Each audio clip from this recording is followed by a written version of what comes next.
of the school year 2025 and 2026, let's give a round of applause to Jayden and Orbe.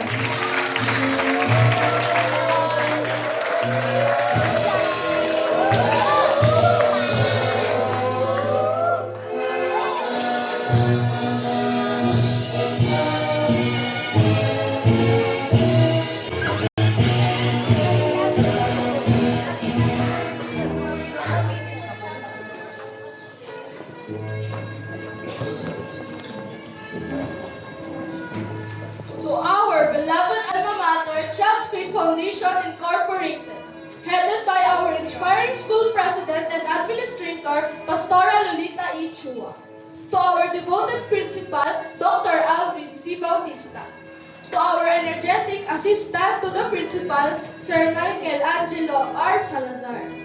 To our most respected and dedicated teachers and faculty members. To our beloved advisor, Teacher John Acanyamaso. To our honored and distinguished special guests. To our dear and supportive friends and families. To our ever proud and loving parents. And most importantly, to all of you, my fellow graduates.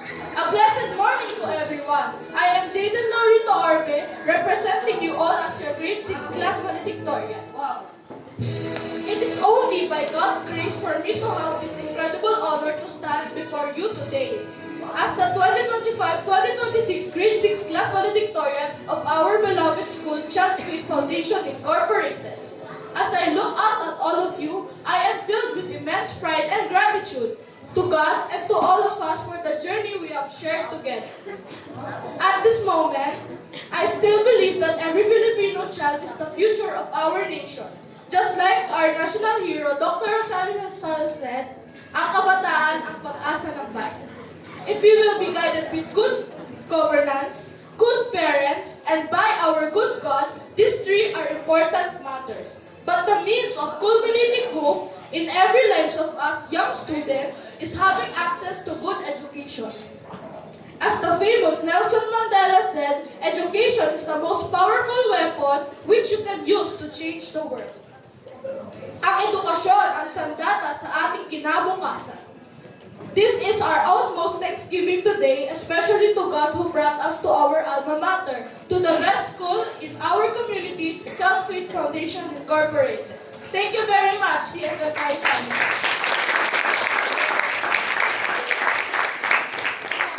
Education is hard to earn, but it is possible through hard work. Hard work to each one of us as students, hard work to all the teachers and faculty members, hard work for all of us to work together.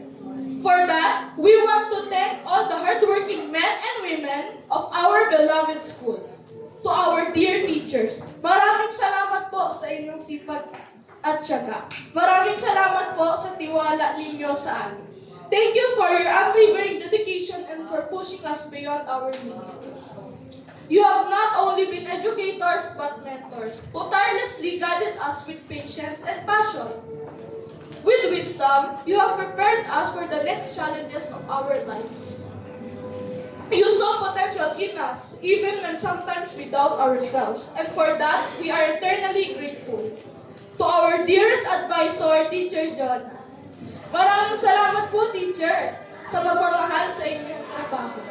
Maraming salamat po sa inyong pagmamahal sa aming mga mag-aaral. You have been our mother who take care of us during our school days. You have been our friend who smile and laugh with us in all our happy days together. Higit sa lahat, maraming salamat po sa inyong sipag at dedikasyon sa inyong paglilingkod para kami ay hubugin. Sino pa ba hindi makakalimot kung paano mo kami pinagtiyagaan sa aming mga pagsasanay para sa ating field demo at sa bagong pagkas? Sino pa ba hindi makakalimot doon? Tayo ang nag-champion, di ba, grade 6? Maraming salamat po dahil malaki ang iyong naging ambag sa paghubog sa aming murang isipan at pagkatao. To the 2025-2026 grade 6 class and to my fellow graduates, what can I say, guys? We did it! We did it together.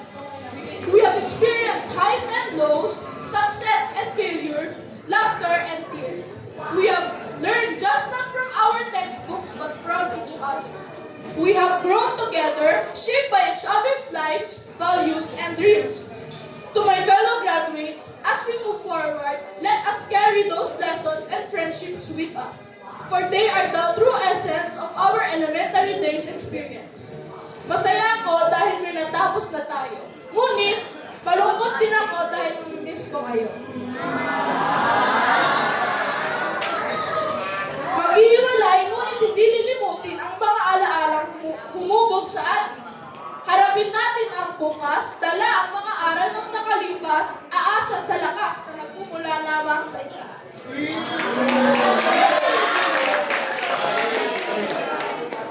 Ang araw na ito ay ang ating pagtatapos. Ngunit ito din ang araw ng pagsisimula sa panibagong mga aral at hamon ng buhay. To our beloved parents and families, thank you for your love and support. You have been our backbone, cheering us from the sidelines, celebrating with us in our ups and downs. You have been faithfully with us in our victories and always been comforting us in our defeats. Your sacrifices have not gone unnoticed. Today, we have success because of your sacrifices. Marami pong salamat sa inyong pagmamahal at pagsisikap. Para sa inyo, ang karangalang makapagtapos kaming lahat. And above all, I want to give thanks to our sovereign God in the person of our Lord and Savior, Jesus Christ. Thank you, Lord, for ordaining this momentous day of our lives as graduating students. We give thanks to your gracious and generous hands filled with love in providing us all our needs and all our strengths for us to survive and successfully finish our elementary days with flying colors. God, we acknowledge that you alone have been our main source of everything. All our strength, courage, wisdom, joy, and passion are all your kind provisions for us to complete all our duties and responsibilities as humble students. For that, you alone deserves all the glory, all the honor, and all the thanksgiving in all our achievements. As written by the Apostle Paul in Romans 11:36, for from Him, and through Him, and to Him are all things. To Him be the glory forever. Amen. I am speaking on behalf of all the grade 6 graduating students. As your class valedictorian, I congratulate all of us with utmost thanksgiving from the bottom of my heart. Marami pong salamat sa inyong lahat.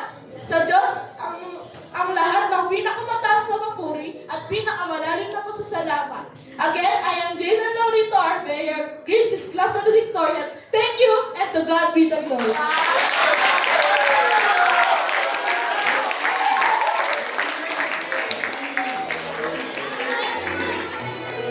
Once again, a round of applause to the class valedictorian of the school year.